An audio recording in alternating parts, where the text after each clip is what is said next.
Les dieux s'ennuient. Pour se divertir, ils organisent un grand tournoi. Gagnez votre place parmi eux en forgeant votre destin et les faces de vos dés.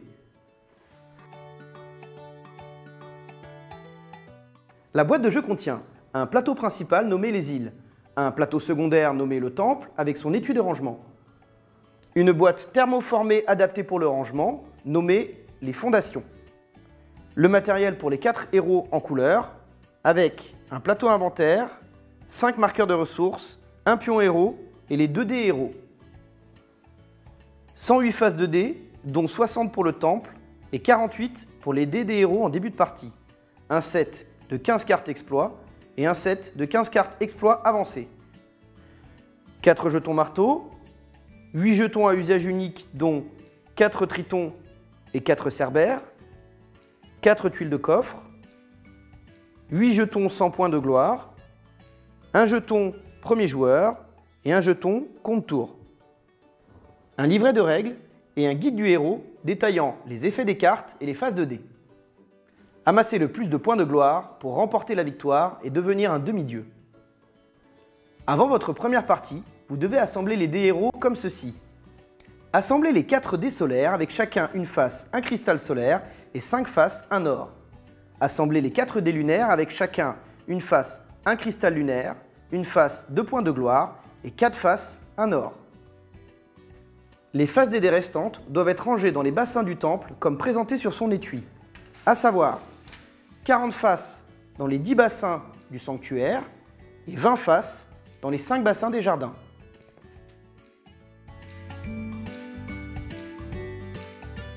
Placez les fondations au centre de la table et dépliez le plateau des îles à côté. Placez les cartes exploits dans leurs emplacements respectifs autour du plateau des îles. Chaque pile de cartes exploits contient 4 cartes identiques. Pour vos premières parties, utilisez les cartes exploits avec une pastille bleue. Pour plus de challenge, vous pourrez remplacer toute ou une partie des cartes de base par les cartes avancées de même coup. Placez le jeton compte tour sur la case 1. Sortez le temple de son étui et placez-le sur les fondations. Choisissez une couleur de héros et recevez tout le matériel correspondant.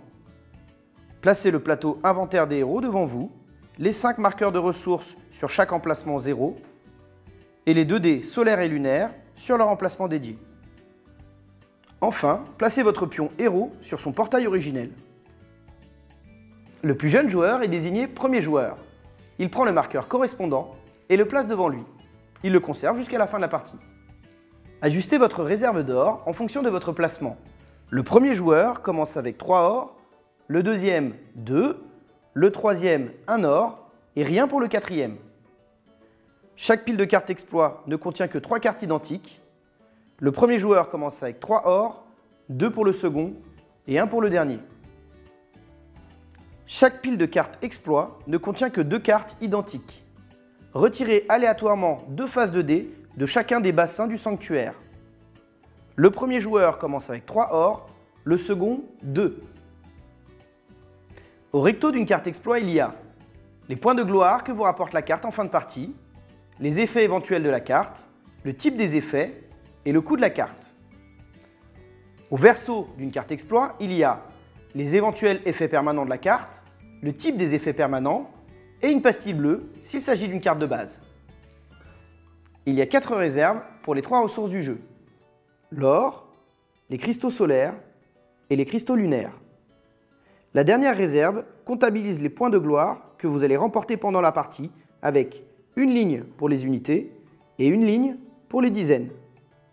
Il y a aussi 4 zones pour placer le marteau du forgeron, les coffres du forgeron, les jetons 100 points de victoire et vos 2 dés de héros. Un tour de jeu est composé de 4 phases. Tous les joueurs reçoivent simultanément les faveurs des dieux. Le joueur dont c'est le tour active ses cartes renforts. Il effectue ensuite une des 2 actions suivantes, accomplir un exploit ou faire une offrande aux dieux. Enfin, il peut dépenser, s'il le souhaite, 2 cristaux solaires pour effectuer une action supplémentaire.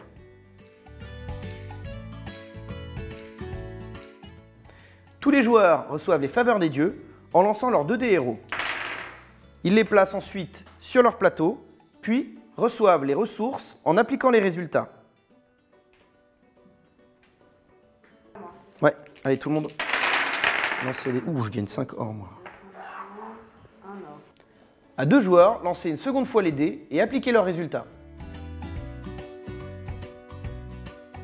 Si c'est votre tour de jeu, vous pouvez maintenant activer une ou plusieurs de vos cartes renforts dans l'ordre de votre choix et en appliquer les résultats. Donc j'active ma carte, clac, j'active ma carte et ça me permet de relancer un de mes dés. C'est beaucoup trop fort. Je vais lancer celui-là. Et je gagne un cristal solaire. Ouais, trop bien. Accomplir un exploit. Il est possible d'acheter une carte exploit présente sur une île en déplaçant votre pion héros, puis en s'acquittant du prix de la carte en cristaux solaires ou en cristaux lunaires. Vous avez le droit de posséder plusieurs fois la même carte. Allez hop, moi je suis bleu. Je vais m'acheter un comme ça.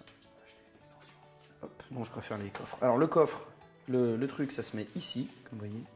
Et je prends le petit marteau qui va bien. Après l'achat d'une carte, retournez-la sur son verso et placez-la à côté de votre plateau inventaire. Si un pion héros était présent sur l'île sur laquelle vous êtes rendu, il est renvoyé sur son portail originel et son propriétaire reçoit immédiatement les faveurs des dieux en lançant ses 2 dés héros. Il existe plusieurs familles de cartes. Les cartes sans effet. Elles rapportent beaucoup de points de gloire en fin de partie. Les cartes à effet immédiat. Leur effet ne s'active que lorsque vous achetez la carte. Les cartes à effet permanent. Leurs effets s'activent tout au long de la partie selon certaines conditions présentées dans le guide du héros. Enfin, les cartes renforts.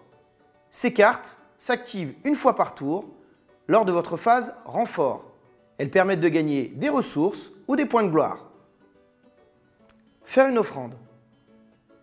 Vous pouvez vous rendre au temple pour forger vos dés en achetant une ou plusieurs faces strictement différentes.